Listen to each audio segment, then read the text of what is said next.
that pressure. So we'll get started because obviously we got a lot to talk about.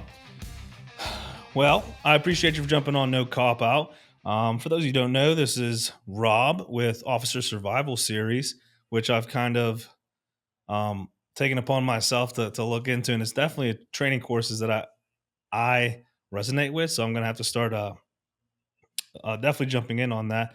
And the No Cop Out mission, that the whole premise of No Cop Out is to have conversations with members of the LEO community who are going above and beyond, you know, the duty, the call, basically people who take pride in the work they've done and what they're doing, and people who pour into this.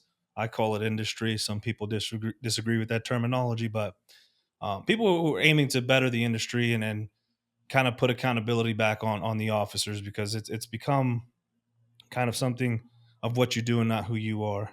So I'll let you introduce yourself, let everyone know who you are, what you do, and then we'll get into the meat and potatoes of what we're here to talk Yeah, about sure. today. Thanks. I appreciate it. I'm glad to be on. My name's Rob Magao. I did 25 years as a police officer in Connecticut, and I've been doing Brazilian Jiu Jitsu since the 90s. I'm a third-degree black belt under Pedro Sauer. I have two schools up in Connecticut. I'm sitting in one of them right now in my Hebron location. I have one in Manchester as well. And then I run a program called the Officer Survival Series, De-Escalation Through Confidence. And that was, 20 plus years in the making, fighting the system, so to speak, to get things to be changed to what we currently now have up here, but it wasn't an easy road. So that's kind of my background. I did 18 years on a tactical team, part-time team, but we also run the Connecticut SWAT Challenge. So that's 40 teams from all over the country, and even international teams and military teams will come every year. And to this day, we still hold it in Connecticut and compete against each other and stuff. So pretty large event. So that's kind of my background. That's what I do. And One thing I like to do is I want people to kind of understand and get to know who we're talking to. You know, as you know, in law enforcement, the buy-in, if you Mhm. will, which what you just said right now. If you're not staying tuned and listening to this episode, you're doing yourself a disservice. But what got you into policing? What was the reason you started law enforcement, and what kept you going for 25 Well, years? early on, I just always had a draw towards some kind of service-oriented job. And my dad was in the military and served in Vietnam, and my grandparents and stuff. And I always had some, it resonated with me. I wanted to do some kind of service, and they were totally kind of against me going to the military, which I ended up not Yeah, doing. And I always look back and still wish I would have. But I ended up getting drawn to law enforcement in high school. Actually, we had a program in high school.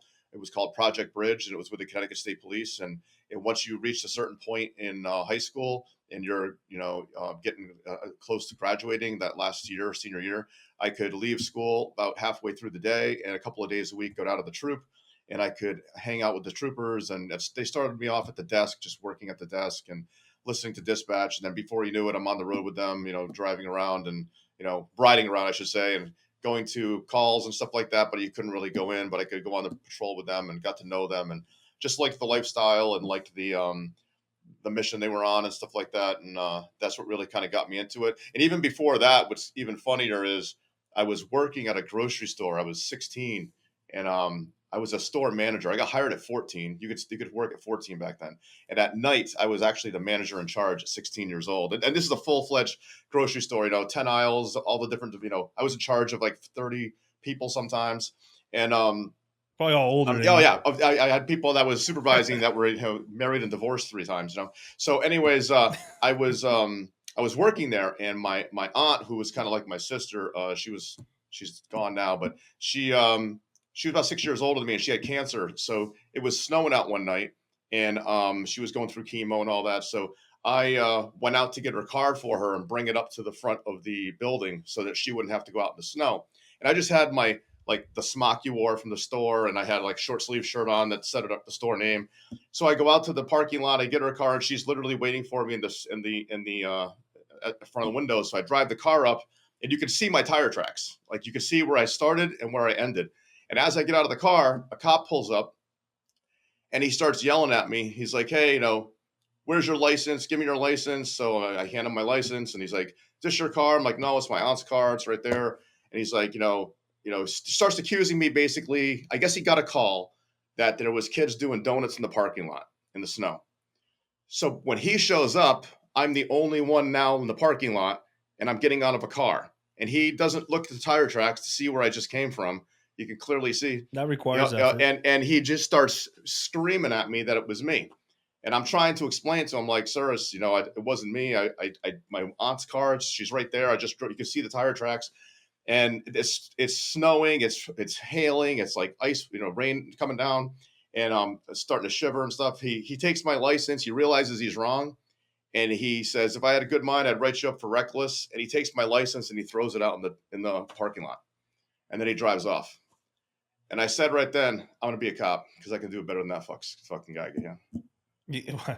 In that instance, anyone can do better, dude. And Yeah. that's the thing. Like So we live, we live in a time where, especially today, right? This is a story you dealt with back in the yep. day. Today, everything's recorded. And you see people who don't take this job seriously or with the best of intention, and it's caught on video. And then people like you and other people who do want the best for this job, it takes away from everything we're doing to better the Mhm. industry. And like I always tell people, no one hates a bad cop more than a cop. Yep.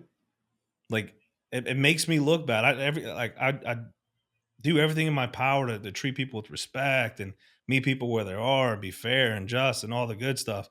And then one YouTube video takes Oh, it yeah. all away. And and looking back now, I was 16 then. Looking back now, I was totally respectful. It actually wasn't me. But I know now, like, I don't know, maybe this guy just came from a fatal 3 hours ago, and but still, is it my Yeah, fault? It's not my fault. You know what I mean? And I like to think that in my 25 years, I never treated anyone like that didn't absolutely deserve it. Because there are moments that you have to lay it on somebody, you know. But that's absolutely. not normal. That's not an everyday occurrence. That's not every person you deal with. Not everyone's out to get you. Not everyone's lying to you. And I think that sometimes, cops just get into that role where they're just got to have the tough man suit on all the time, and it's like, It's the yeah, tough love. It's the yeah, tough love. And it's a two-way street, right? Like I understand as a cop, I may be going from, like you said, a fatal accident to now dealing with a raccoon in someone's yeah. yard. And this is their worst experience. But to me, I'm annoyed or frustrated, and how I come off may not be the best, Hmm. But also, this person can be going through a lot of stuff in life, and this raccoon is the thing that set them over, right? So it's like we never know what each other are going through. So like I always try to express like tell people this is like try to meet each other in a neutral playing field. And then from there, that encounter, hey, up, down, sideways, whatever happens, That's happens, right? it. But try to meet in that neutral playing ground and then go from there. So what came first? Jiu-jitsu or law enforcement? Because you're also very versed in the jits. Jiu-jitsu came first. So I Interesting. started training in martial arts as a kid, an after-school program in judo, and then did that for a period of time. My instructor passed away. I had gotten pretty sick, and then I came from a house where we didn't. That was like an after-school program. So in my house, we didn't have a lot of money. We didn't have like any way of me doing commercial martial arts. So I was kind of without training for a little while. I started that as a kid, like 8, 9, 10 years old, and then I was 3, 4 years with nothing. And then in my mid-teens, when I got my job, then I could start to train, and I started to train in Okinawan Go-Jiru, and that guy had boxing experience as well, and Japanese jiu-jitsu, and some wrestling and stuff. So it was kind of in a backyard dojo, so to speak, behind his house, and he kind of collected some neighborhood people that were didn't have the means to go off and train at a commercial school. And he was a military guy, Paul Zamitis. He just passed away actually, and still friends with him all these years. And he introduced me Sorry to to the hear that. martial arts, and 6'4", 220 pounds, military bearing about him. It was a disciplined, hard nosed kind of place to train, and that's where I got into the martial arts a lot more. And through that, fast forward to 1993, we all watched the UFC for the first time. I didn't get to see it that night, Good year. but because I didn't have a way of watching it. But a few months later, somebody got a copy of the VHS, and we all sat around and watched it. And from that moment forward, we're trying to copy what we're seeing on there. We're buying every judo book, and there wasn't any jiu-jitsu books at the time. Any book that we could find, and all trying to collaborate together with some gymnastics mats taped together to see if we could figure this shit out. And that's kind of how our beginnings of jiu-jitsu started. And then from there, I met a couple of other guys that were on the same path as me, because there was no jiu-jitsu schools in Connecticut at that time. And we just started try to go to seminars and learn things, come back, practice, get videotapes of Horian with his acid wash jeans and his mustache, and him and Hoist doing the techniques and practice them. And then eventually over time, we met, some blue belts that had been out to California, and people that, we met a purple belt, and it was like seeing a unicorn for the first time. And we started training with these guys off and on. A guy named Jimmy Codges, who also became a cop in Connecticut. We started training together. And then from there, we started traveling up to Boston. We trained with Kenny Florian, Keith Florian, those guys at Sit-Yotong Boston under Mark Delagrati's school at the time. And that's kind of how our path was. And we got good enough to, we started like a club at our own place and started adding jiu-jitsu to it.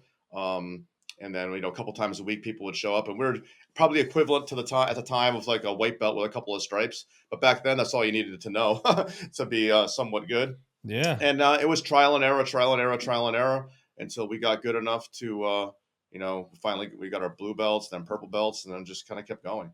And then in the mix of all that, I became a police officer in 1997. So, being a police officer, how long were you on the job until you started? I'm assuming now. I guess let's backtrack. Were you an instructor, as a law enforcement officer, like for departments and the local area, or did you start Officer Survival Series and then utilize that platform to start instructing No, so officers? basically, I get hired. I come out of the academy, on the road. We had a relatively busy place that we worked, and a lot of calls. And it wasn't long before we had to go hands on. And I had several occurrences where, I had, grabbed somebody, like a clinch takedown to the ground, Kimura them to a handcuffing position. And a couple of supervisors noticed this, and I got called into a supervisor's office one night. And he's like, "Hey, what's going on out there? I've been told now by two different sergeants that you know um, you're taking people into custody. You're doing stuff that they haven't really seen before. And what are they teaching at the academies these days? Because back then it was PPCT. I don't know if you're familiar with that, but it was pressure point Unfortunately, control tactics or whatever it was. It was like all these, I can't even describe, like wrist manipulations and stuff like that. And I can't wait to get it into that was because that is like nonsensical, was never going to work. I don't think anyone in the history of law enforcement ever used it against a resisting person. But that they were kind of like, "Hey, what are you doing?" And I said, "Well, I practice, jujitsu and grappling and stuff like that." So he brought me into a mat room. They put some mats down. And he said, "Show me what you're doing." So I showed the sergeant what I was doing. And then before I know it, he's like, "Hey, when it gets quiet," it was his third shift. So he's like, "When it gets quiet out, and 3:30, 4 o'clock in the morning, I'm going to have you come in a couple nights a week, and I want you to show me some more stuff." And then I kept doing that with him for a few weeks. And then he started bringing in other officers, and I got like a year on at the most. And then he's bringing people in off the road, and I'm showing them. And then it kind of got around the department, like that I was doing this on the day shift. They started hearing about it. The training division contacted me, and they're like, "Hey, we hear it's good, but you're not a certified instructor, and we have to have you, certified." So the chief of police, Jim Strelacci, he was a wrestler, very accomplished wrestler in his day, and a wrestling coach. And he kind of heard about it too. And he's like, "Well, send the kid to the class, get him certified." So I ended up going to the class with like a year and a half on the job to get certified as a arrest and control instructor in the state of Connecticut.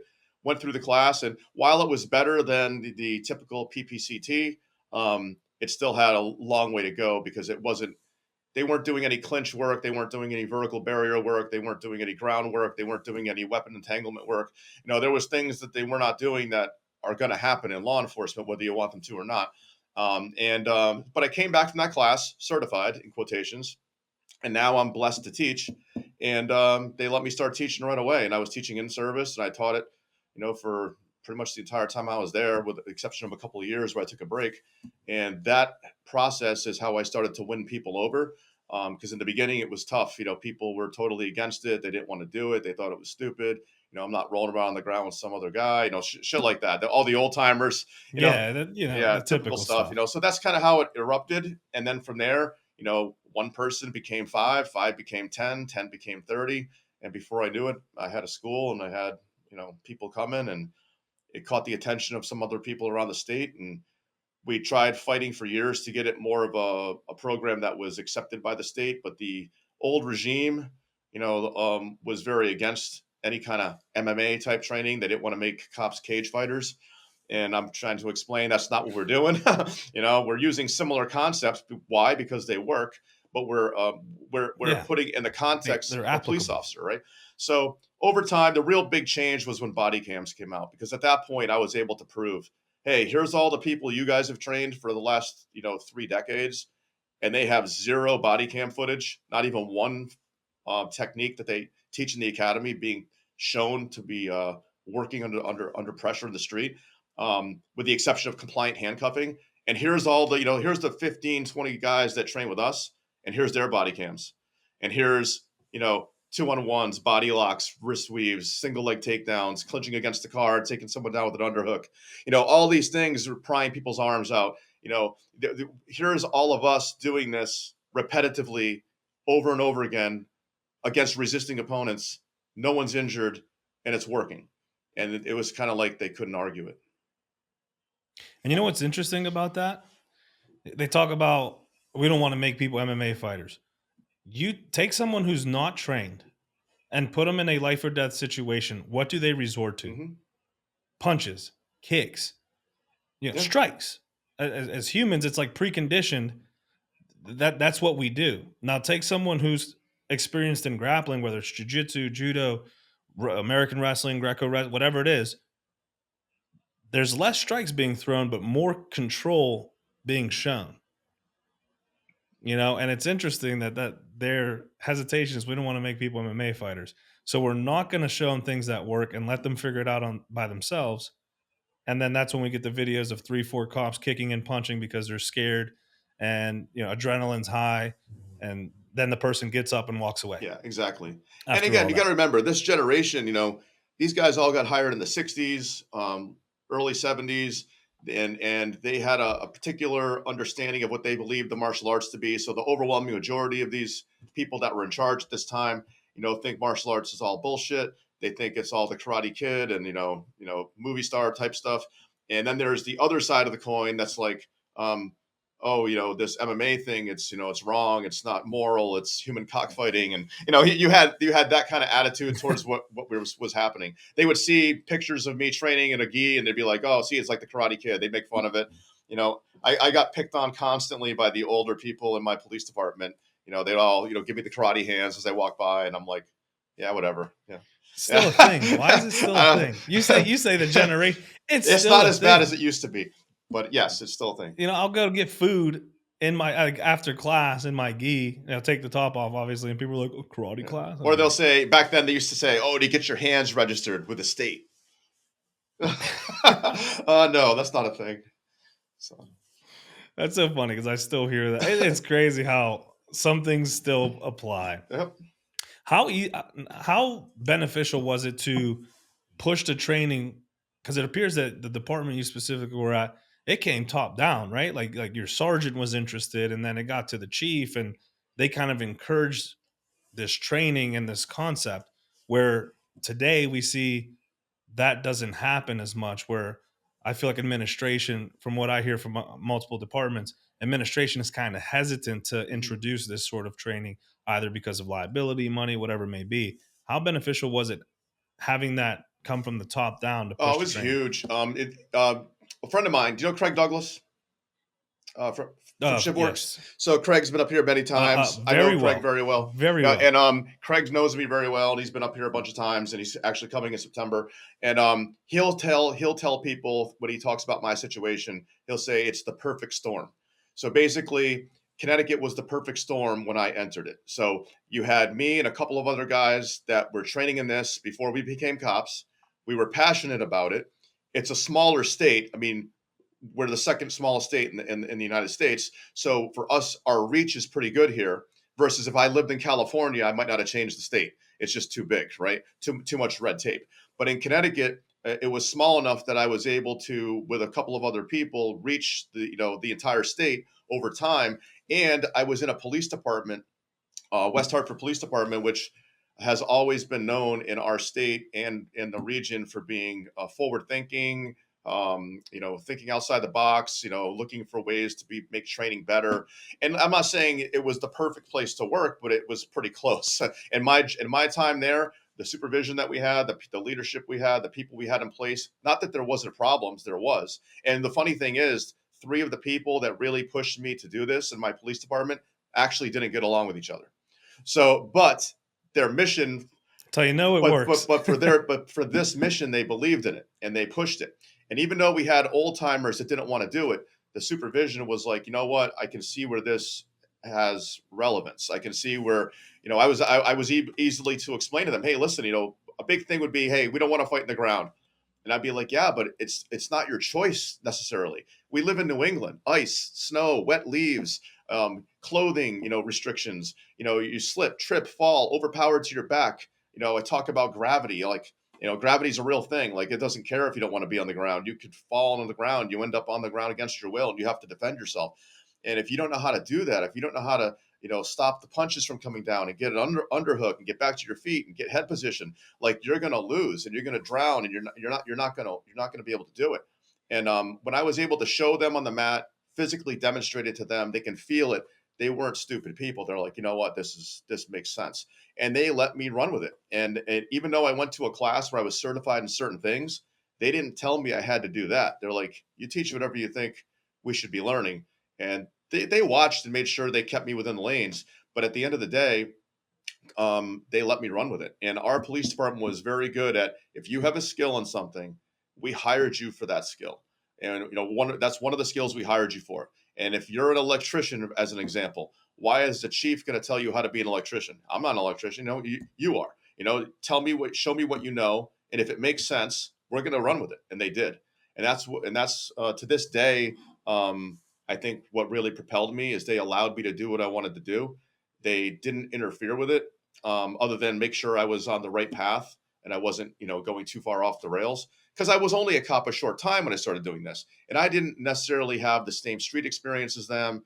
I didn't have the knowledge of all of the use of force like they did early on. That took time for me to learn that part of it, right? It's not just being able to do the physical side. It's, can you blend it with the job? And the only way you can blend it with the job is if you've done the job for a while, right? So they kind of, Yeah, and understand the yeah, they policies, monitored me a procedures, little and, bit in the and beginning, but then as I got more and more experience, the reins loosened.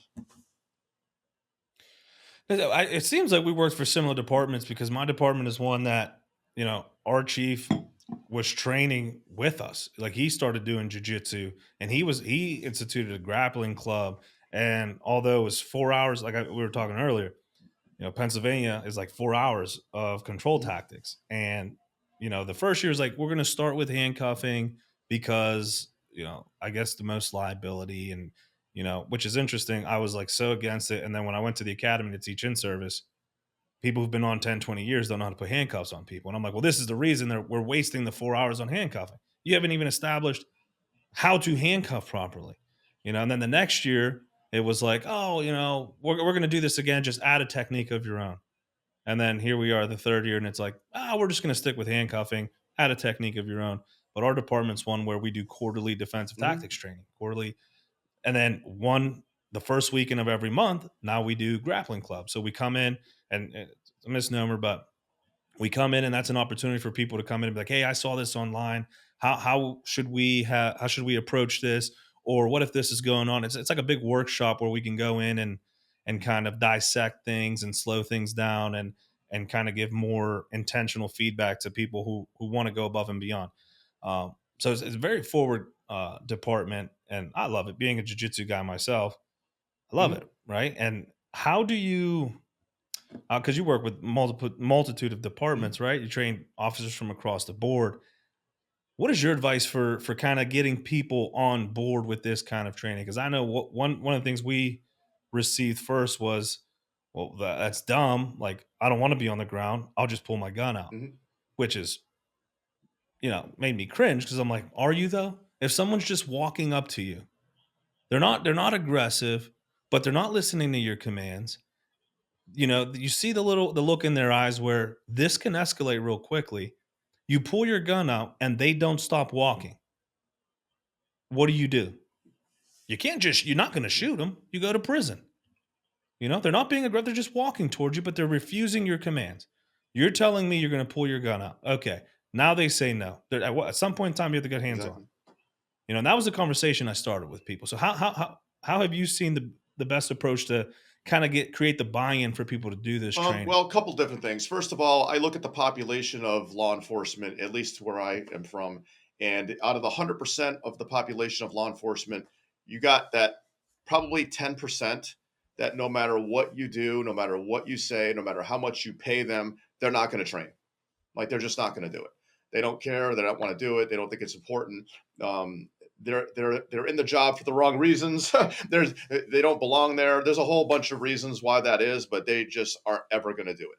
And then you've got that probably 5%, maybe even a little less, that the world could be ending and they're still going to train. Like they're never going to stop. They're the elite. They're the ones that are the top of the food chain. They're the less than 5%ers, and they're out there every single day living the lifestyle, training, lifting, fighting, shooting, knowing their case law, working the job.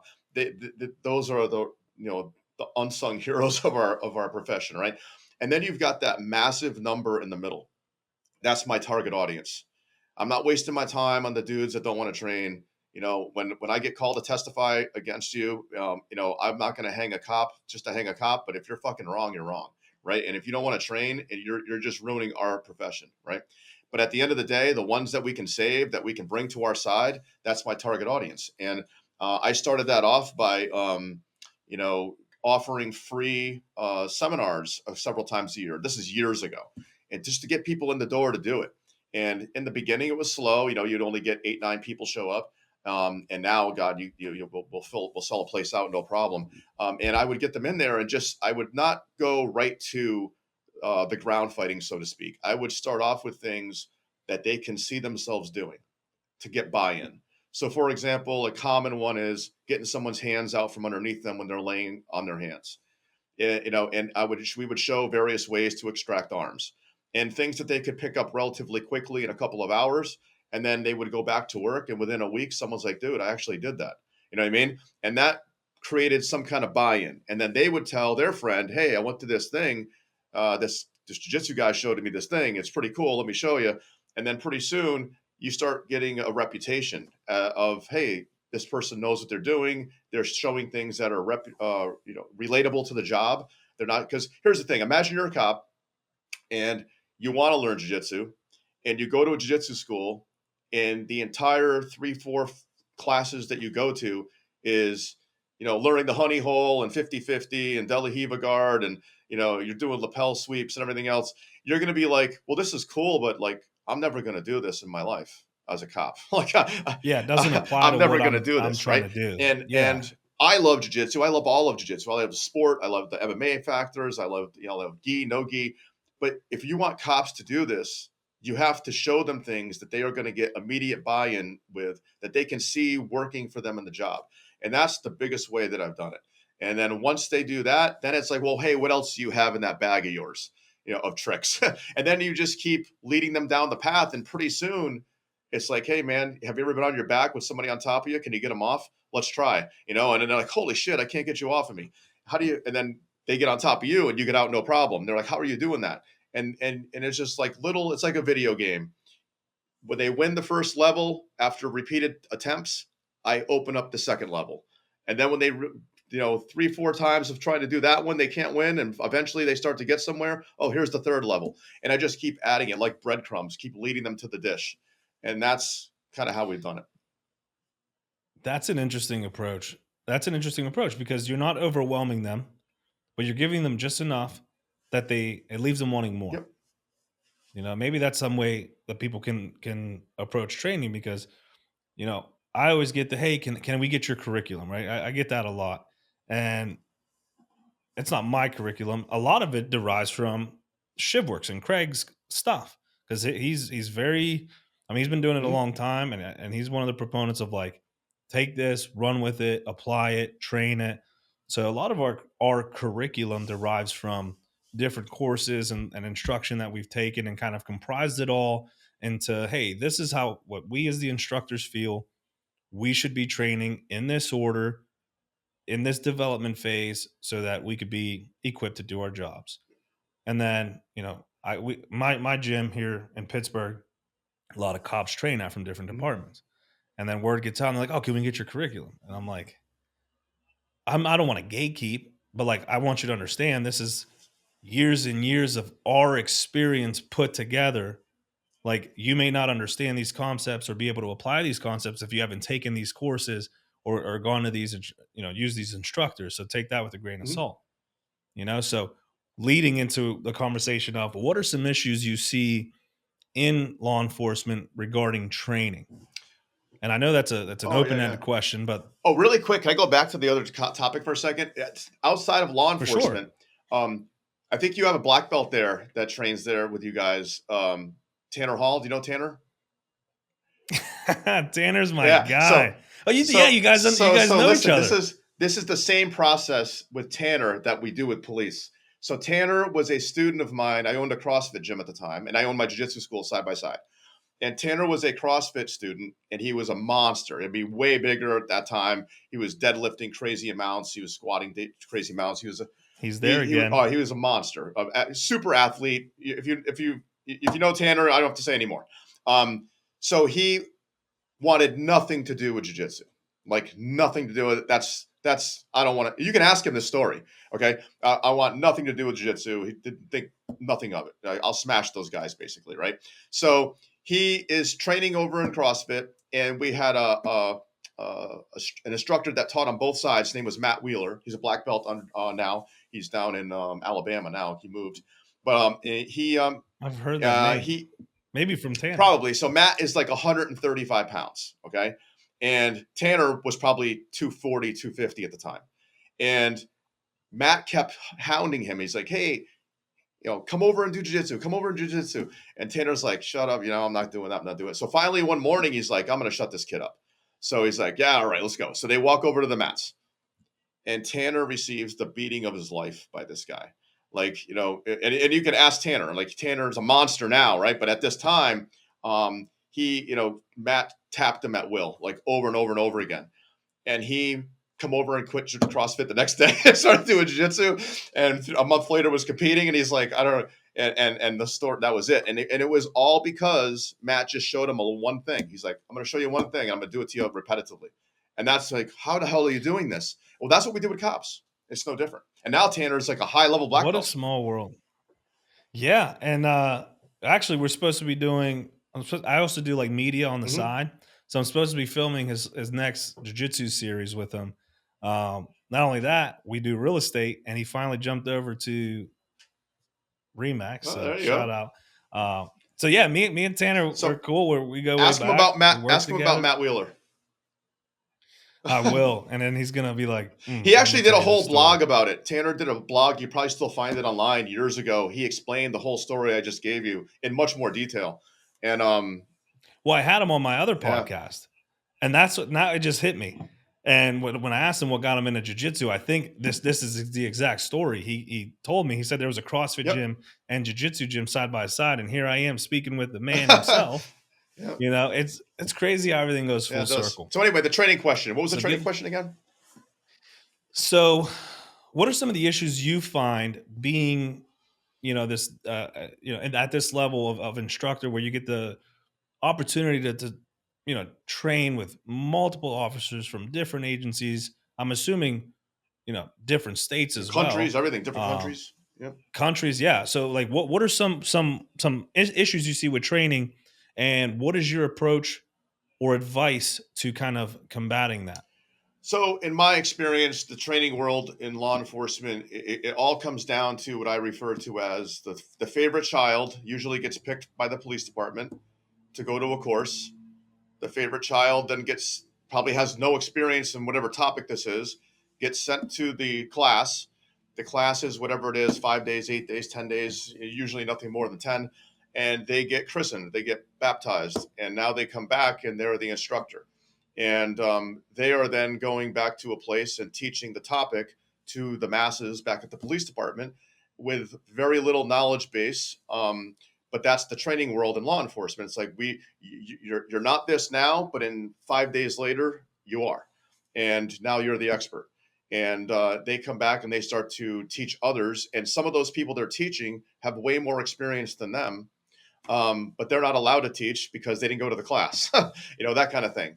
The training in law enforcement is usually done like a fire hose. They stick a fire hose in your mouth, turn it on full blast, and whatever you retain, and whatever you don't, they can say, "Hey, we gave it to him on this day," and it's not our fault he didn't remember, not our fault they didn't continue. We showed them, check the box, and that's typically what is done. And a lot of the arrest and control defensive tactics classes over the years, they've gotten better. There's a lot better companies now doing it, but a lot of them over the years were made up nonsensical systems of um, things that people, I don't even know where they got some of this stuff from, and they were not done under pressure. They were scripted. They were like following a step-by-step pattern. Like, hey, if you grab the person's wrist here, they're going to do this, and then when they do this, you do this, and and fights don't happen like that. Fights are chaotic. They're spontaneous. People move weird ways. They do unexpected things. If you don't think so, roll with a white belt for the first time. That's somewhat athletic, and they're going to do things that you're like, what is going on here? Why is this person doing this? Right. So I think the training, That's not the yeah, jujitsu way. exactly. So I think that in the training world of law enforcement, they just have so many categories they have to get through that the people that are in charge of making sure that the officers are trained are just running down the list. Yep, we did this, we did this, we did this, we did this. How quickly can we get this done so we can go on to the next topic? And the fact of the matter is, you might be able to do that with certain things. I don't know. You're teaching someone to use an intoxilizer. You're teaching someone to pepper spray somebody. You're teaching someone to operate a taser. You could probably do that in several days. You're not going to teach somebody to physically control another human being that does not want to be controlled in a few days. It's an ongoing process. It's consistency over time. It's putting in work all the time. It's perishable skill, and it's something that requires ongoing effort to maintain. And there's no other answer. Yeah, I mean, speaking of perishable skill, I tore my meniscus, took like about a year off, went back. I felt like I was a dog's chewing toy. Like, oh, it's like riding a bike. I'm like, well, if the bike is on fire, like literally, I forgot. I didn't forget, but like just getting into positions and the feeling of, I got leg locked by legs Oh yeah. yesterday, and I'm like, how? Well, hold on, what just happened here? And he walked me through it. I'm like, yeah, I've been out for a little bit. Now I I got to will step it say up, that but I very do perishable think skill. that if you're a reputable blue belt, you made it through a program and you have a blue belt. I do think that you will maintain a lot of that knowledge. It will not be the same if you stop training today and a year later you get on the mat. You won't forget positions. You won't forget like how to do a Kimura, but you're not going to maybe necessarily you're not going to be as sharp as you were. You're going to get beat by other people in the school, but you're still better than what you were before you trained. You know what I mean? Like you're not going to forget it all. But Yeah, if you just went that to a makes sense. 40-hour class, like you're going to forget that shit in a couple of months. Immediately, Almost less than that. yeah, and it's interesting because like a lot of these companies that come out, they have recertification Mhm. programs to keep you fresh and keep you going, which I appreciate. But I just learned very recently that the governing body that christens you to train officers and PA doesn't require that. Once you get certified and they sign on the dotted line, you're good to go. And that's one thing I found interesting. I'm like, wait, so I don't have to recertify. I don't have to, there's nothing saying there's nothing requiring me to go, how many hours am I training a week, a month, a quarter, whatever, to make sure that I'm equipped to continue teaching other officers. There's nothing that says any of No, that. most states there isn't. And it's interesting. It blows my, like, how can that be? That's a more rhetorical question because I thoroughly enjoy training. I love training. I love training people. I love learning. So that's something I do on my Mhm. own. No one's asking me or requiring me to do that, but instructors have been put in place that don't approach it the same way.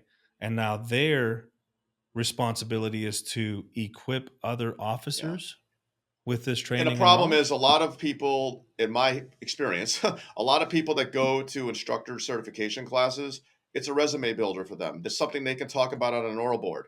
Hey, I'm an instructor in X, Y, and Z.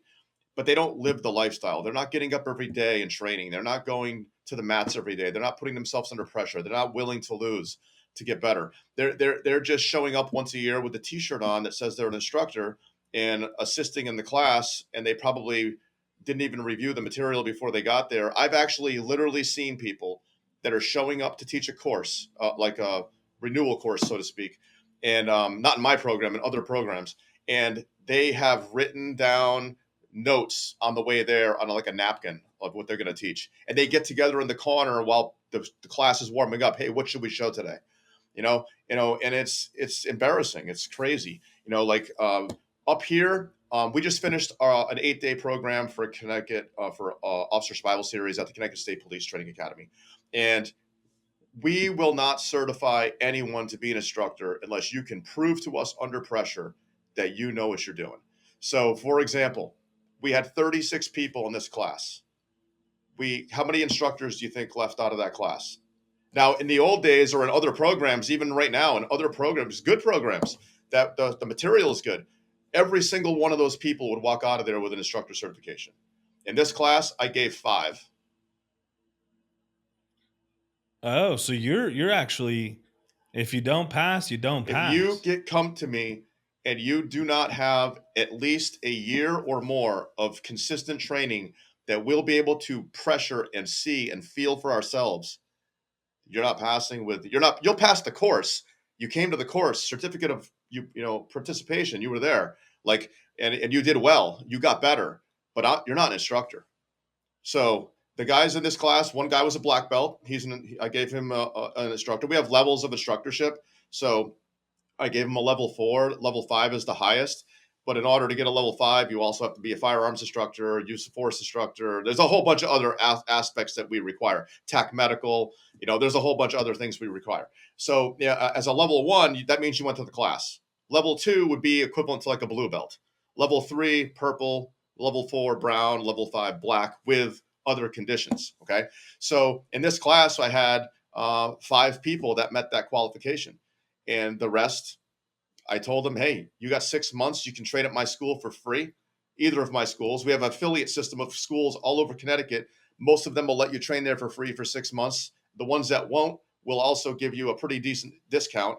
And if you put the work in and you raise your skills, and those instructors, those black belts contact me and say, hey, Rob, that person that went to your class, they didn't get their instructor certification, but now they've put X number of hours in and X number of work in. They've gotten a lot better. I'll look at them again. I'll watch them, and if they have improved to the point where they're good enough to instruct, I just print them a new certificate. I don't charge them anything. I'm like, good, you did the work. Here you go. You know what I mean? So, but I do not give instructor certifications to people that don't train and train consistently and can prove it to me on the mat. And you can't fake it. If you show up to the class and say, I've failed blue belts, I've seen people show up that said they were blue belts, and I'm like, I don't know where you got it, but you ain't getting instructor certification here. So I won't give it to them because we're lying to them. We're lying to everybody that is going to train with them, and it's feeding the problem. And there's lots of companies out there doing this, and I know most of the people running all of these companies, and they're not bad people. They're stuck in the same um, uh, way that it's just always been done. That's just the way it's been done in law enforcement. Oh, we need an instructor in something, 5-day class. That's crazy. I like I like that approach. I like that approach because what you're telling people is I want to better you. I want to help you be better. And just because you failed, quote unquote failed, and I say fail because that's terminology it's used, I don't see it as a failure. I see it as like a checking point, right? Like, oh, I came here for this. I'm not there yet. These are the steps I need to complete to get there, to better myself, come back, reassess. And it kind of gives you this revolving door of constant improvement, right? Like I got level 1 today, or maybe I got level 2. I'm aiming for like, how do I get there? And you offer a network of gyms that help with this process. And I think that is kind of like the golden goose there because not a lot of gyms or places approach it that Mhm. way. I know here in Pittsburgh, there's a lot of jiu-jitsu gyms that offer free LEO training. Now, the structure is different. It's like, hey, come, every Friday it's at this gym, and you go there, and whatever the instructor, who's usually high level instructor, also a law enforcement, or has gone through these courses, they'll teach something from there. It's no curriculum, no structure, but it's kind of like a come in here, pressure test, and let's get some work in. So it's not at that level, but that is, I think, the catalyst to making sure training continues and officers are better equipped. Because my question to you is going to be like, well, what if someone comes in like my department doesn't pay me to train? What should I do? Okay. Or I can't All right. afford training. What should I Um, do? you rose your hand. You said, I want to be a cop. No one held a gun to your head. It's in the job description that it says you have to respond to violence. Um, Suck it up. Like, go find a way. I came from, I didn't have a way of training. I found a way. You know what I mean? It's like we didn't have a place to go. We made a place. You know, we did it. You know, we were bushwhacking with a dull machete through the jungle trying to find our way. They have a paved highway now. They have online learning and all these videos, and they have all these black belts everywhere. We didn't have that. You know, it's like we figured it out. So you could be zero money, and listen, there's no cops in Connecticut that have zero money. You know, like they're making plenty of money here. If they want to go find a gym and train, they can. They all have their brand new truck and a new tattoo every Thursday. Like they have plenty of money to go train at a jiu-jitsu school, right? There's no excuse there unless they're in some financial problems because they didn't manage their money right or they have some tragedy going on in their life. That's different. And when I know that, I always sponsor them and they have a way to train. If they want to train, they come to me and they want to train, I will find a place for them to train. Now, let's say you have none of that. You can go volunteer at the local high school wrestling team. You go talk to the coach. Hey, I'm a cop in town. Um, can I come down and just shadow you and learn some wrestling and help keep the kids in line and get water for people? And, like wrestling's like the best base you could possibly have. Everybody always says, I wish I wrestled in high school. Well, if you're a cop, especially if you're like an SRO, you could make friends with the wrestling coach tomorrow and show up there and help them out every afternoon. And that would be a hell of a way to get better. And it ties into the community Exactly. policing, right? Now the SROs rolling with the wrestling team, and they get, it opens up another level of respect Yep. too. That's actually very interesting. I never Yeah, even why thought of that. it's like free, like zero, and as far as I'm concerned, that's probably going to do you better in the beginning than most jiu-jitsu schools because most jiu-jitsu schools they're not going to teach you the full system of jiu-jitsu. They're not going to teach you clinching off the punches. They're not going to teach you up against the wall. They're not going to teach you takedowns the same. They might. A lot of jiu-jitsu schools are solely focused on the sport. Whereas in our school, we teach the entire system of it, right? Including the weapons. And I don't mean the old school nonsensical weapons, but I'm talking like more like shiv works, more like knife control concepts, more like that, like you're fighting over blades and stuff like that. So, and that's all added in over time. It's not every class, but it's added in over time. And I think that wrestling is, the best base for that. Understanding clinch work and underhooks and overhooks and body locks and head position and knowing angles and breaking posture and getting your base in place. Those are all things that you could easily learn from a high school wrestling coach and then adapt it to your job.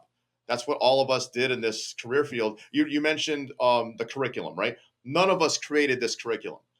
There is not one person teaching in the United States or anywhere in the country that created all these moves. These moves have been around for hundreds, if not thousands of years. There are statues of people doing 2-on-1s. There are statues of people doing wrist weaves and body locks from long before we were alive. What some of the people such as Craig and others have done is they have organized it into a system. They've put verbiage to the curriculum. They've put examples to the curriculum. They've put the curriculum in a certain order. They've taken the words and made certain stories out of them. That is unique, right? That is unique. But a 2-on-1's a 2-on-1. Like none of us created that shit. You know what I mean?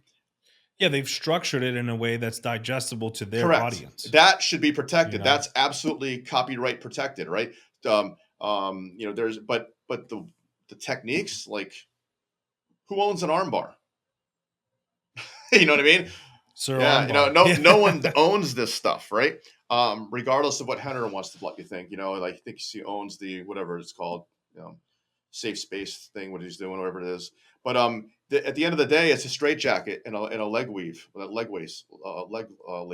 It's nothing. It's a high-low takedown. I mean, people have been doing that for decades. Okay, so the curriculum is, if you're a cop and you want to learn, and you're a cop now in the United States, I don't think there's a place where you couldn't find somebody to help you. Well, there's so many gyms opening up now. There's so many. There's the Adopt a Cop program. You know, that's how I got introduced to jujitsu. Right? I dabbled in MMA without ground experience, which is probably the dumbest thing you can do. I found out real quick. Um, but it wasn't until I became a cop and I realized, hey, something I need to pick this up. This is not okay. Found the Adopt a Cop program, got sponsored, got into jujitsu, and I was like, where has this been my whole Mhm, life? Right? Like I came from the inner city. I didn't know what jujitsu was. You know, I watched MMA and I thought they were wrestling on the ground. You know, wrestling. Everything is wrestling. If my hands are on you, we're mhm. wrestling. You know, but there's so many different martial arts out there, and jujitsu like opened up my eyes to what, like there's so many ways you can control someone, Yeah, and no one is taking advantage of and this. It and blows my there's mind. pros and cons to every system. Like in our Officer Survival Series program, we teach like 5 different ranges of fighting. We teach people to strike because we're like, hey, you you may have to hit somebody, you know. And then people, oh, well, can I punch somebody? You can shoot somebody in the head if you can articulate why you had to do it, right? It's super rare, but you could do it, right? But you can absolutely punch somebody. And there may be a moment in time where that's the only available target, and that's the only thing that you can get to, and that's your emergency button in that moment. But the more important reason we teach them to strike is because when you know how to do something well, you know how to defend against it better. So if you understand movement on your feet, if you understand where the hands are, if you understand when the shoulder drops, and as the distance management between two bodies, and as people angle for attack, if you can see that through sparring and through on your feet striking, and then someone goes to punch you for real, you see the warning signs ahead of time. So we spend time with them striking. We spend a lot of time clinching. Majority of the classes in the clinch and against vertical barriers, out in the open and against vertical barriers, and then takedowns, both solo and with a team, and then the ground positions, and not just ground positions looking for arm locks, but ground positions for positional control. Positional control to isolate the person's movement, maintain your mobility, take away theirs, and then get them into custody. And then from there, we add the weapons-based environment stuff. Is that any of these ranges can produce a blade or a syringe or a piece of broken glass or a gun, and understanding where weapons are kept and where they can be deployed from and how quickly that can happen, and when to break contact, when not to break contact. And we do all that through the use of simunitions and other training devices. And that's kind of how we do it. And other benefits that come from training, um, obviously knowing the technique, knowing how to defend against it. But the more you train, the better you get at articulating why you're doing what you're Correct. doing. And in policing, that is very Hmm. important.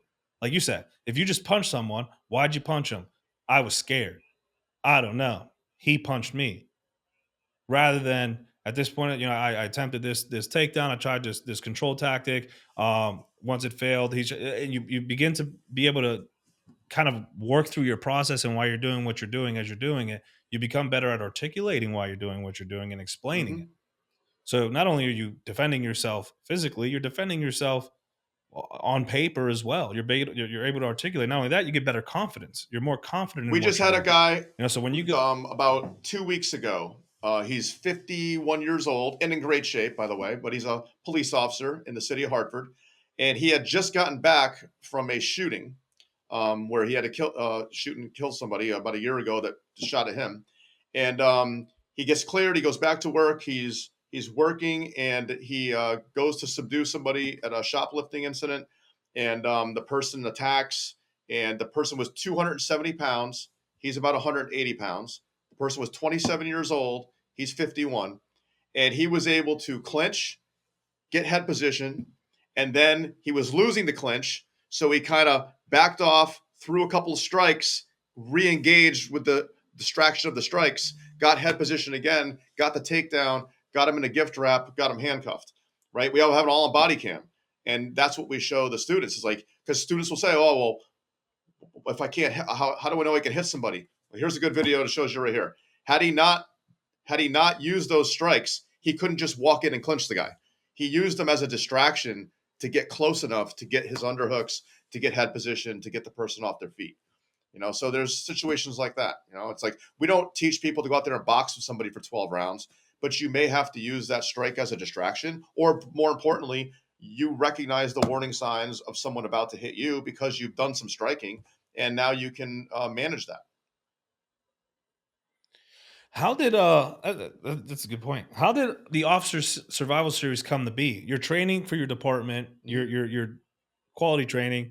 What was the catalyst to cause you to like, okay, now I need to do something a Yep. part of this to continue the same So mission? I wanted to kind of grow my jiu-jitsu school a little bit, and some of the guys at work were like, "Hey, I don't really have time to go to class yet, but can we do some kind of seminar or something like that?" So I started putting together 2 3 times a year, like 3 hour block, and it was like I would do a one around Christmas time. I say, "Hey, you bring an unwrapped toy, and you get entrance to this 3 hour class."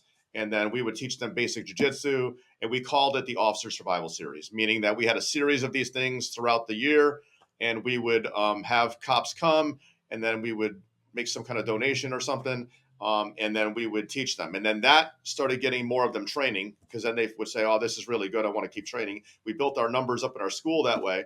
And then eventually, over time, there was a person in Connecticut running the arrest and control program at the time, kind of seeing what we were doing, but was like in disagreement about the ground portion. They ended up coming down and training with us to see what we were doing. We kind of convinced them that it was important, because they found out the same thing everybody does when they go do jiu-jitsu for the first time. You realize, wow, this does work, right? And then we ended up teaching a ground fighting program in Connecticut for for many years, but we had to fly it under another flag because we weren't allowed, no one was allowed to start any kind of a new program. All had to go through a specific program that the state had sponsored. And if it wasn't under that program, you couldn't do it. So we ran our fighting program under that. And then that went on for a while. But then at some point, I was just seeing all the people come through and getting that certification for 40-hour classes that I talked about, that I just didn't agree with. And I basically, at some point now, I've got much more time on the job and much more experience, and I was a black belt at this time, and I'm like, you know what, I can't in good conscience teaching these classes, because I just don't feel like we're doing the right thing. We're letting people come in here and giving them certifications. So I bowed out of doing it, even knowing I wouldn't be able to teach in Connecticut probably unless it was my own PD. And as soon as I broke away from it, everyone started contacting me and saying, "Hey, you got to put together something." So I put together an entire package of what I felt should be in a use of force program, all the different fighting skills, TAC medical skills, um, dealing with special needs populations, all the use of force policies, all the scenarios with simunition, all the vehicle extractions. We do removing people off of ATVs. Who teaches that? Nobody, right? So we added all these different things into the class that we know cops face, and then we had body cam footage to support that with data, and we supplied that all to the Connecticut Police Academy. And I fully expected the academy to, with the people that were there at the time, I fully expected a decline notice to be sent to me within a couple of weeks. And to my surprise, they said, "Hey, you know what? You're right." And they approved it. And then I started the class, and then our class now. And in the beginning, it was a little rough because we sold them out all the time, but agencies were like, "Well, why would I send someone to you and they're not going to get certified? But if I send them to these other classes, they will." And I'm like, "Well, then send them to those other classes, because I'm not certifying them if they're not ready to teach." And I would use the example, and I've told other podcasts this on different shows. It's like if you went to do jujitsu for the first time and you loved the facility, you loved the instructor, you thought, "What a nice person, and the schedule fits my needs, and all this. This is an amazing place, and I'm going to sign up here." But then the guy told you, "Hey, I'm a white belt and I got a stripe on my belt. That's my rank in jiu-jitsu." Would you pay them to teach you jiu-jitsu? You would not. You want a black belt to teach you, right? And or at least someone with some level of skill, right? So I had a chief, several chiefs give me that same argument, and I said, "Hey, one of their kids did jiu-jitsu," and I said, "Hey, what's the belt rank of your kid's jiu-jitsu coach? He's like, oh, he's a black belt. I said, what if he was a white belt with a stripe? Would you still pay him? He's like, no, why would I do that? I'm like, well, you're sending your cops to be trained by people that have less experience than the one stripe white belt because they went to a 5-day class, right? And he's Yeah. like, wow, that makes a lot of that's very true.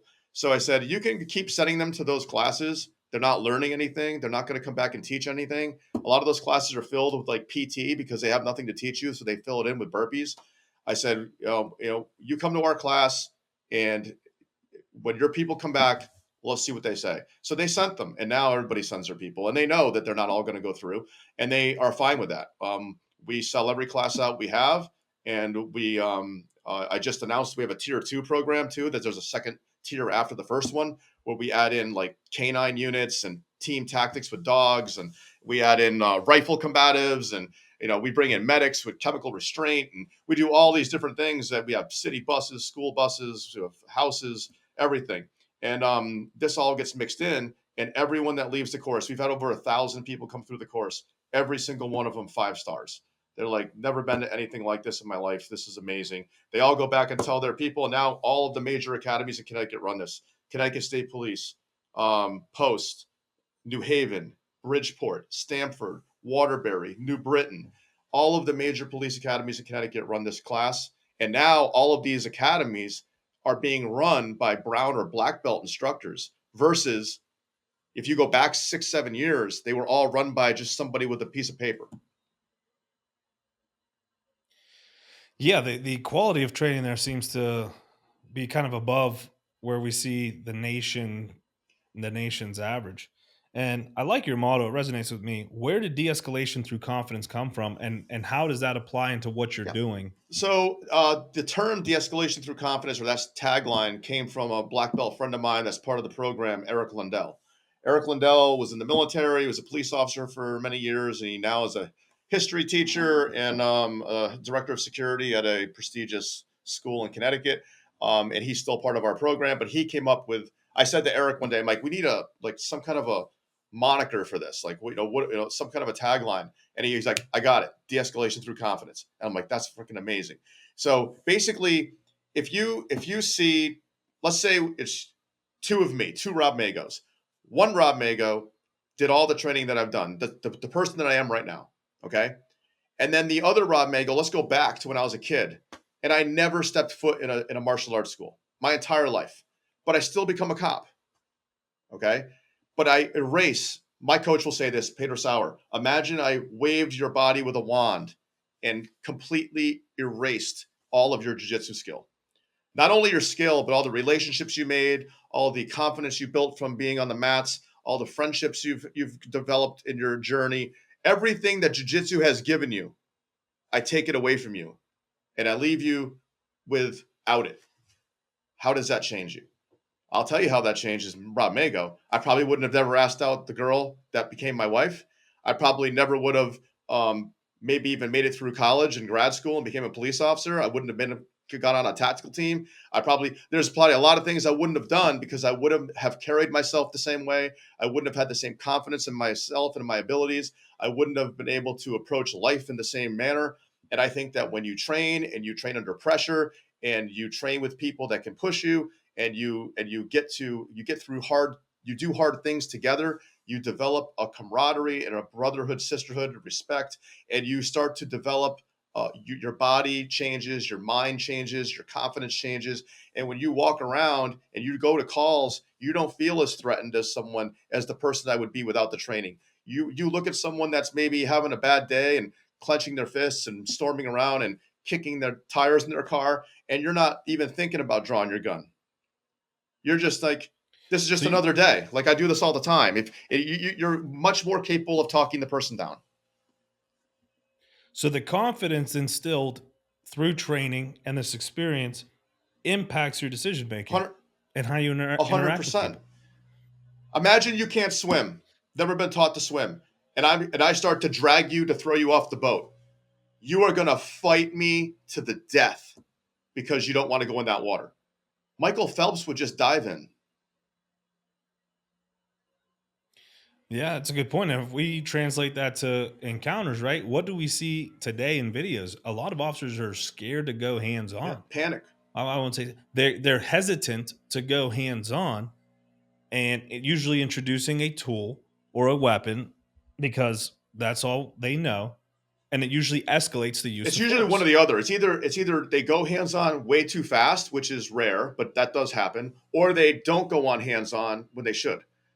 The well trained person times it better. If you could have any skill down pat, it should be timing. Timing, perfect timing is everything.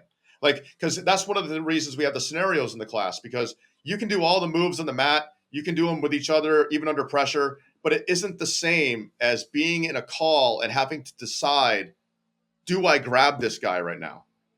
Or do I not grab this guy right now? Right? In the mat, we're going back and forth for takedowns. We just know it's on. But when you're on the side of a highway in a motor vehicle stop, you don't have that same like slap bump. Like there's no like moment of a start, right? You have to kind of like dissect the moment. Is this the right time? Is this not the right time? And that's totality of circumstances going on around you, right? So that only comes from experience. And the more experienced you are on the mat and the more experienced you are dealing with people and you blend those two worlds together, you kind of know now, like, all right. And when you grab somebody, if you train all the time and you grab onto someone, you know there's like a transfer of energy between you, right? Like you feel their energy, they feel yours, and you kind of know within seconds, like, yeah, I got this one, or uh-oh, Yeah, when we're doing you know? scenario training, I'm usually the guinea pig, and I will base my response based off the officer's approach. Right? If you come in and you're like, get down," or you go to handcuff me and you know half-ass grab me, that's maybe when I turn around because I'm going to tell myself, "Oh, you don't want to take me into No, custody. Like you're yeah, scared. I have a chance of getting away." Rather than that someone comes in, they're assertive, they're dominant, they grab you, and when they grab you, you're like, "There's no breaking this. There's no point in even trying, or I'm going to end up on the ground." You know, and sometimes I'll push that and I end up on the ground, but it's that officer presence that's often overlooked. What is officer presence? Are you confident? Do you know what you're doing? Are you put together well? Do you look like a bag of milk, or do you look like you take care of yeah. yourself? Right? Like all of this comes into officer presence. And there's been But when we go studies to on those that. There's been classrooms, studies where they've interviewed cop killers that have been I like, you know what? I was just going to talk about that. There was a case, and I don't remember where it was, somewhere out west, where someone shot and killed a cop, but they had also interacted with other cops previous to this, and they did not attack a specific cop, and they could have.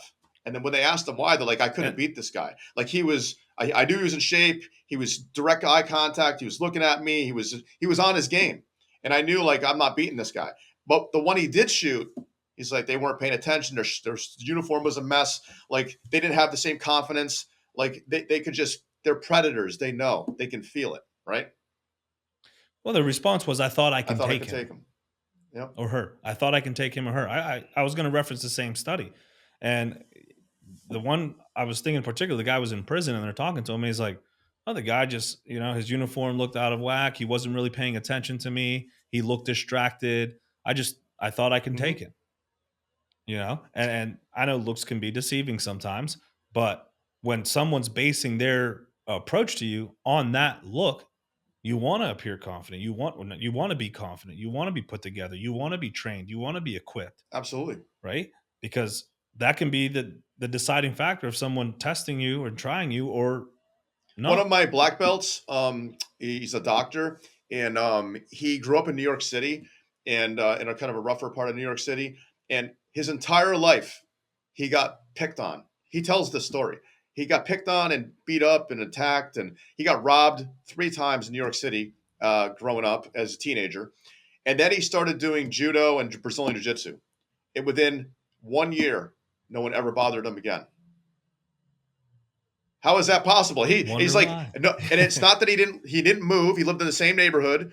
He went to all the same places, but he's like my head was not in the ground anymore. I was looking up. I was paying attention. I was carrying myself differently. I had more confidence. And you know what? Bad people noticed that. They're like, yeah, I'm not messing with that one. Yeah, someone mentioned a similar metaphor of like If you walked around, if you went to a boutique store, right? Everything's expensive, overpriced. And someone said, "Hey, you have 20 bucks to spend. Go buy something." The way you walk in is going to be different than the person who goes in there and they're like, "Hey, this card I'm going to give you unlimited amount. Go spend whatever you want." Those two people walking into the same store, dressed the same with different circumstances, one's going to be hesitant to talk to people. One's going to be hesitant to look at things. They're going to say, "Oh, I can't afford it." The other one's going to go in there and be like, "I want this, throw that in there, throw that in there." Their approach to the situation, to their environment is going to be Hmm. different. Same person, different circumstances. It's the same with training. You go into a situation knowing all the training you've been through, all the hardships you've been through, all the things you've overcome, right? It's different than the person who hasn't gone hands on with anyone ever because they've gone 19 years in policing, not pushing themselves. And then the one time they're checked, they're like, "Well, hold on. I'm a police officer. I have a badge and a gun. You have to listen to me." And this person's like, "Fuck Yeah. you. No, I don't." No, That person is going to be like deer in the headlights. I 100% agree. And it's interesting. Yeah. And all it takes is training. Jimmy Campbell's a black belt, and he's a police officer up here in Connecticut, and he trains at our school as well. Been around forever. He was telling me yesterday that at his agency, one of the other supervisors came up to him and said, I never understood this whole jiu-jitsu thing and this OSS thing, Officer Survival Series, but all I got to say is every single person we send through that class and the ones, especially the ones that train all the time, he's like, I watch their body cams. I watch the way they interact with people. I watch the way on the street they're talking to people. Like they're just so much more compassionate towards people. They're so much more confident in their abilities. They're so much more clear communicators. They're so much more calm under stress and pressure. When they are controlling people, they do it efficiently and effectively. They're not even hurting people. He's like, there's something to it. Like there's absolutely something to it.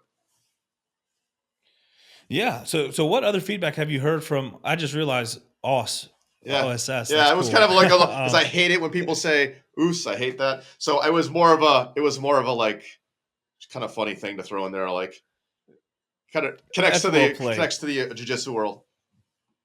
What other feedback have you heard coming out of OSS from participants, mainly who maybe you don't know, right? Because the feedback you get from someone you know and someone you're cool with is going to be different than someone who comes in, hears about this, takes the course, and then they're like, "Wow." So, what feedback have you heard overall about Love it. OSS? They all love it. I had a person come through probably a couple of classes ago, and uh, they were in tears every morning coming to class because they were panic struck of what was going to happen in the class. They didn't want to be there. They were forced to be there because we have agencies up here that will make people go, even if they don't want to go. So we don't just get people that want to be there. We get some hostages, right? And within 4 hours, we've won them over easily. Because That was the yep, biggest. because Go we ahead. don't act like we know everything. We're not like militant with them. These are all seasoned cops that have a tough job. They have stress enough in their lives. Why do they need to come to a class where I'm going to make it more stressful? Right? They're going to learn a lot better if we talk to them like adults, if we treat them like adults, if we show them how to do things and we have a respectful back and forth. Like, we're not better than you. We just know something you don't, and we're sharing it with you. No different than that person could come in and teach me something that they do in this job. Maybe they're really good at, computer crime and forensic stuff with phones. And I don't know anything about that, right? Maybe they could teach me that side of it, right? So they come in and within a day at the most, they're like, their anxiety comes down. They're like, man, I was petrified to come here. I thought all these bad things were going to happen to me. That's why I've never wanted to do defensive tactics, because in the past, whenever I would go, I'd get humiliated. The instructors would yell at you. If God forbid I drop my handcuffs, I'm doing push-ups and I got 10 years in the job, all these things. And it's like, they had to make it this tough guy mentality all the time. Now, that doesn't mean it's not a hard class. It's a very hard class, but we crawl, walk, run. We start off nice and slow, walk through the motions, show you what you're doing. And I'm more of a conceptually based instructor versus a technique based instructor. And we show them like where they need to stand and where their hands have to be and where their positions should be. And we show them how to figure things out, because a technique's only going to give you an answer to a very specific question. Whereas if you understand the concept of things, you can figure out stuff that you've never been in the middle of before, right? So we show them that, and over the time they just see all the different elements. They start to train with each other, and they get those endorphins released that you do when you're grappling and doing jiu-jitsu. They build confidence even just a little bit. And at the end of the class, they'll all say, you know what? If I had to go against my old self 8 days ago, right now, I would smash them. Like, I would smash them. So they love the class. They have nothing but great reviews. I've never, knock on wood, I've had 0 people come out of the class and not like it. I've had to throw. It's all the Yeah, I've perception. thrown one person out. That was, you know, I wasn't going to put up with their nonsense. So, Right? but Sometimes it'd but be even like they were that. like, yeah, you Sometimes, know hey, what, you know, we're here to foster a is learning what it is. environment. Yeah. Okay. That was one of the biggest hurdles I seen when we launched our program, right? Because the instructors were all people with prior jujitsu experience, people who train on their Mhm. own. So they made us instructors, and everyone thought this was going to be jujitsu class. Oh, there's jujitsu's dumb. You know what you see on Mhm. YouTube or whatever. And it wasn't until the first mandated defensive tactics class for our department, we did, the split seat belt. We did, we went over Craig's initial, Mhm. the mountain goat drill, positioning, posture, pressure. And then from there, we went into like, if you hit the ground, how to fall, and then how to manage your fall. And then on the ground, what do you do? And after that class, a lot of people came up to us and like, wow, we had no idea like this was going to be what we were going. We thought we were just going to do jujitsu. Yeah. I'm like, well, fun fact, a lot of this is jujitsu principles, jujitsu based, right? Like the person we learned this from is a black belt in jujitsu, Exactly. but so the way we structure it, like, and it's going to be a lot of classes are going to be jujitsu heavy, but that's not the premise of this. This is for policing and how we can apply it. As cops, we don't want to be on the ground, but we want to teach you what to do on the ground so that you can get on your feet. Mhm.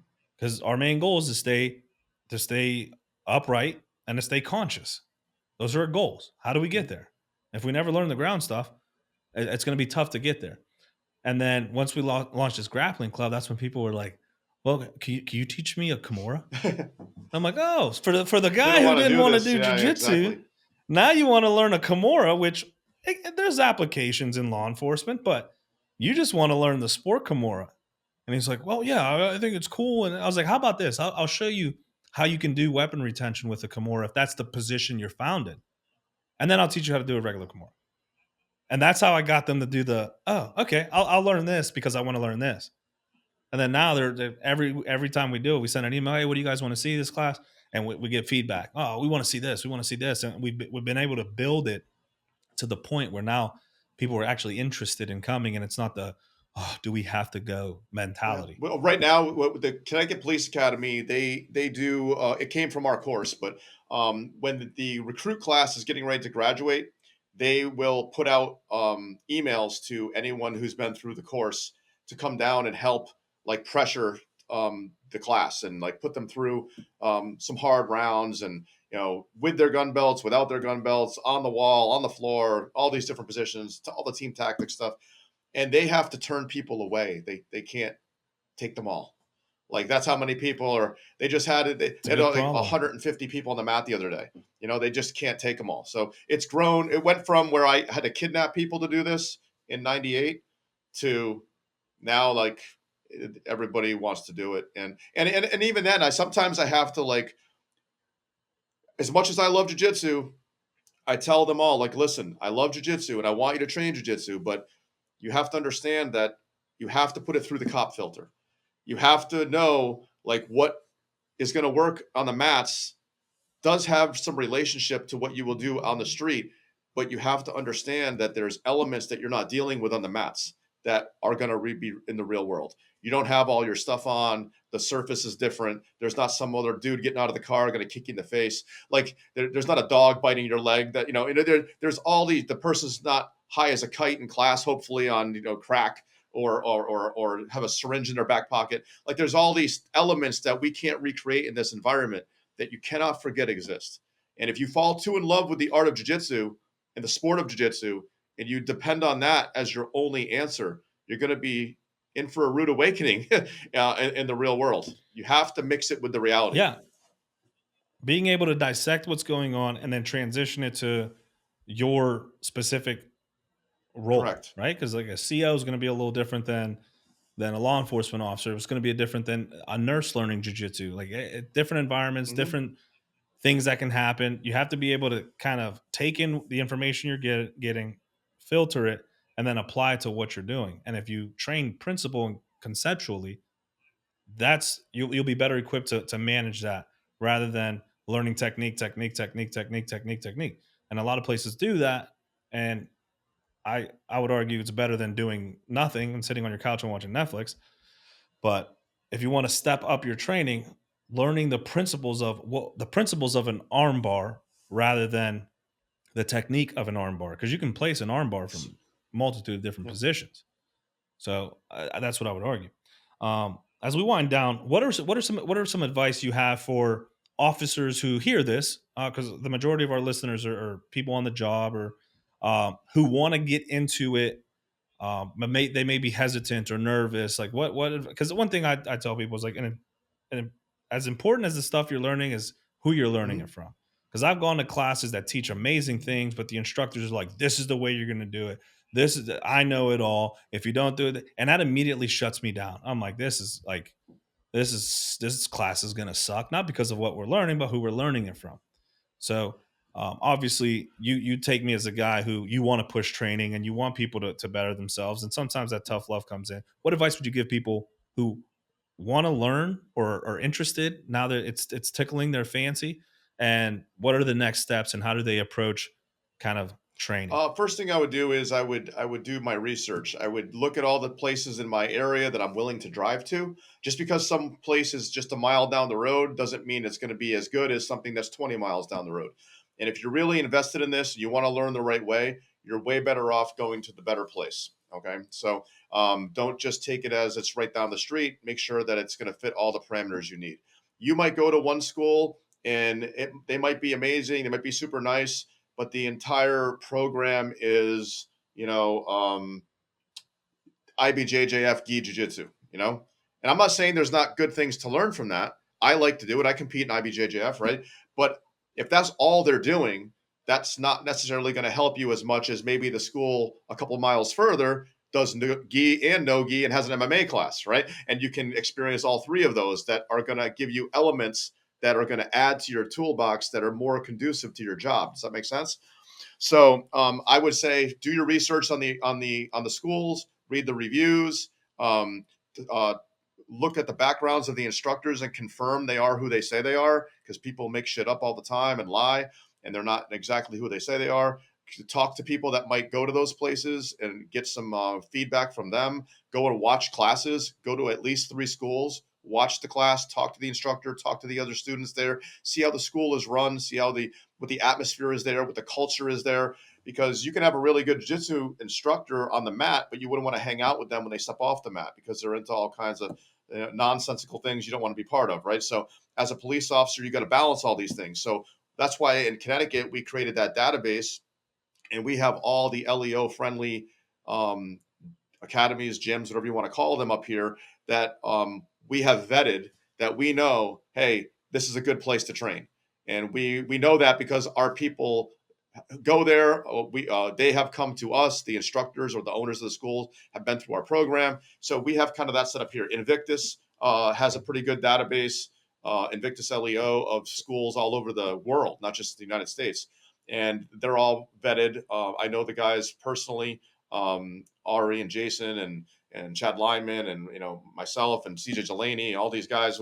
We know these places. We know the schools. We're not just putting something up on a website because they sent us their name. We're verifying that they're a good place, and they're monitoring them. So that's another good database. Combatives University, Greg, not Greg, John Valentine and Matt Larson, all those guys. Like, they have a really good connection and database of black belts, the Combatives Association black belts, and a lot of them have schools around the country that are all law enforcement friendly, and they're going to mix all the elements of jiu-jitsu, not just the sport of it, and they're going to get the combative side of it. So I think that if you're in it because you want to be better at your job, you got to find the place that is serving the meal that you need to eat, not just the quick meal. You want to get the one that's going to be the one that's going to nourish you. Okay.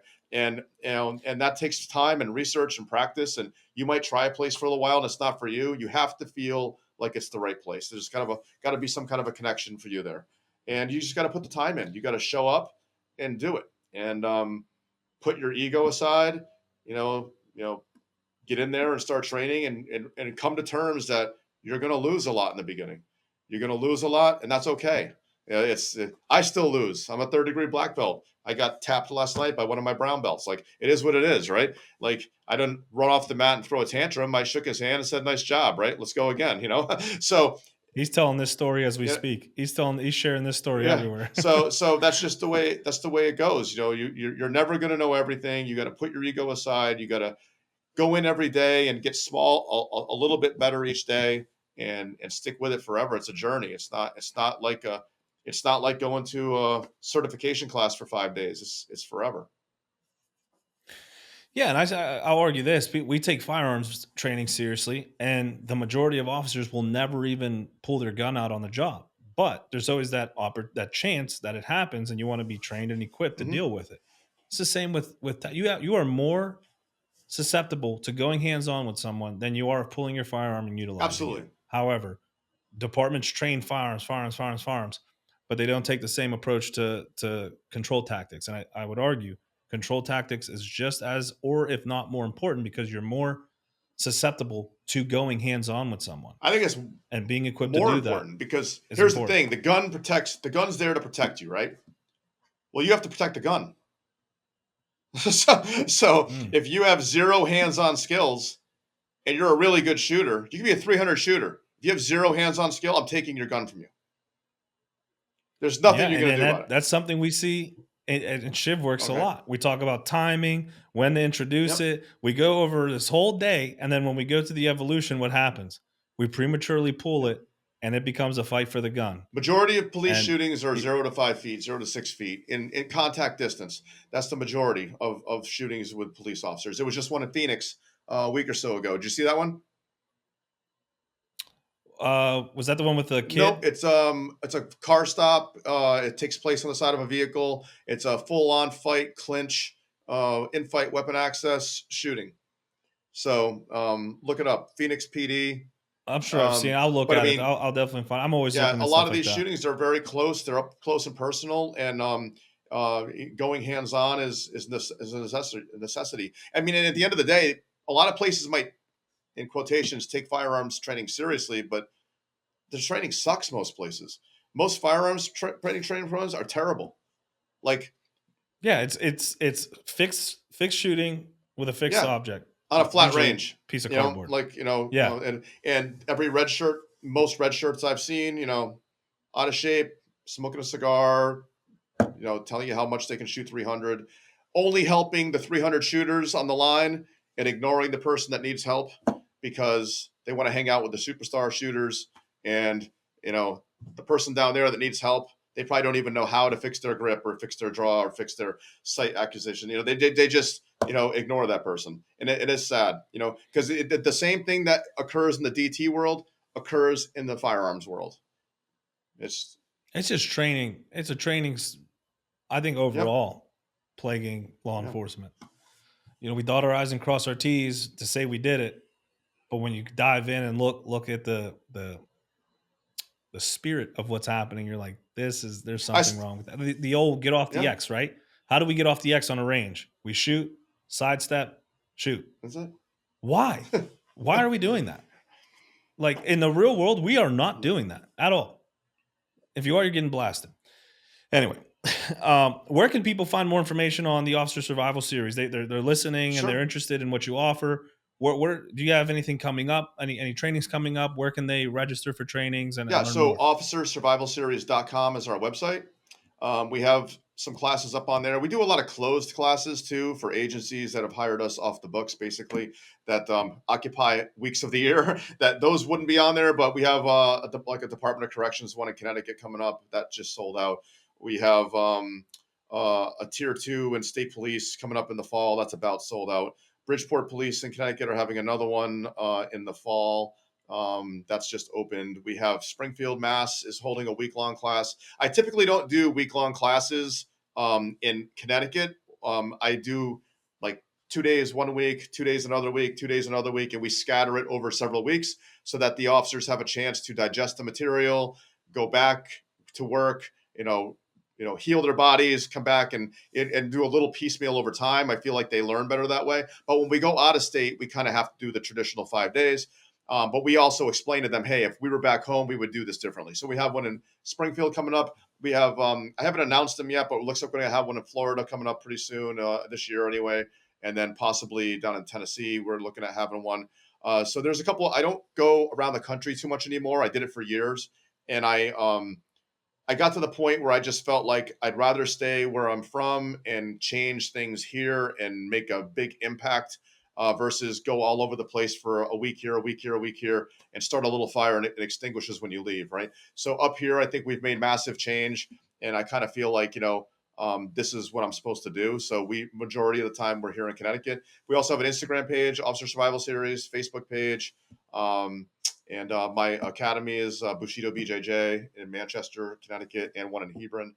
You can look that website up as well. And just Google my name. It'll all come up. So Rob and then Magao. Magao. Yep. I wanted to give it some twang. Yeah, it's technically, my dad was Portuguese, my mom Irish, and my dad's family was from Portugal, and it was technically pronounced Magao.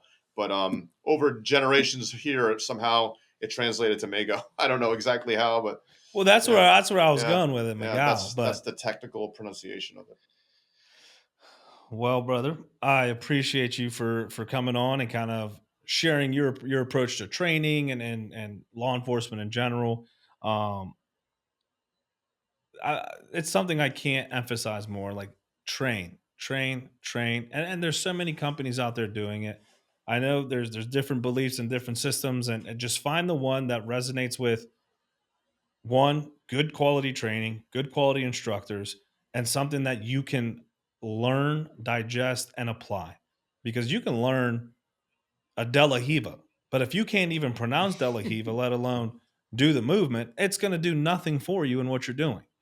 So I would encourage you guys, follow Rob, follow Officer Survival Series. You're going to be at Seminar Stack, correct? No, I'm not going to be there. I'm actually got a family event that weekend. They did invite me to be an instructor. I am going to be at Invictus in Lake Tahoe. I forgot about that one. And when is that? In July. That's July coming Okay. up, Invictus. And that'll be Lake Tahoe. And then I will be in Vegas with Chad Lyman. We're doing a thing together. And Dan Simler from Massachusetts. He's a high-level black belt cop as well. We're doing a police grappling summit out there in Vegas in October. So, and that's all available online for people. If they Police Grappling Summit, I think that one's called, and then the Invictus website, obviously, and then Officer Survival Series. So they're all online, and we'll be at those locations throughout the year. Awesome. Well, thank you, brother, for coming on NoCopOut. You're a busy guy. We started it early, and I think there's a lot of value. As we end, if you can end with one note, one message, something that listeners can take away, what's one thing you want people to take away after this podcast is aired? Something we tell in the class, we say to people that are on the fence about training, we're like, listen, if you were in the fight of your life, and you're like, man, I don't think I'm going to make it out of here. I'm starting to pass out. I'm losing it here, and you know that backup is en route, and all of a sudden, at that last moment where you think it's going to be over, the backup car pulls in, the officer gets out, their face is blurry at first, and as they get closer, you realize it's yourself. Are you okay with that? Ooh, didn't see that coming. I'm stealing that. Are you okay with that? Or are you like, yes, or are you like, oh shit? Because here's why. You are that person to everyone you work with. You're one of those two people. You're either the person they say, oh shit, or you're the person that they say, thank God. You're one of those two people to everyone you work with. Which one are you? Be an asset, not a That's it. liability. That's what they say, right? Well, on that note, we'll end it. Can't beat that ending. I appreciate you for coming on No Cop Out. I encourage you guys follow No Cop Out on Instagram. Episodes air last Monday of every month. So go check them out. Cool people telling cool stories about cool things. This is the one with Rob Magao or Rob Mago, wherever you're from. And we're out. I appreciate you for jumping on, Thank brother. you.